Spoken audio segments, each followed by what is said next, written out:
This kind of series of seminars, conferences, and technical lectures, those are rightly as per vision of our Chairman WAPDA, Lieutenant General Sajjad Ghani Sahab. We are really lucky enough to have Professor Romano with us to recall the histories of Tarbela Dam projects. The Tarbela, which is really an engineering icon, not only by the words, it's a really engineering icon. You will see it, what the Tarbela has served to our nation.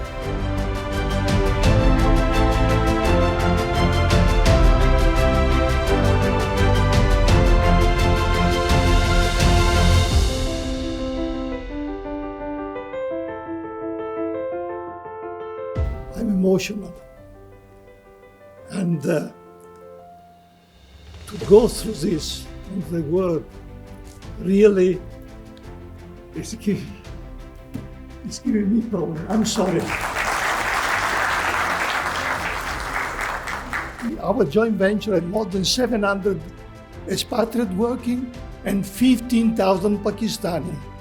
So it is your dam. We have been doing what we were supposed to do. We work in an atmosphere where everybody has a vision. We could see our project coming through, and everybody had the hope to be able to achieve. We had a hell of a lot of problems, but we have been working together to achieve, and we somewhat managed.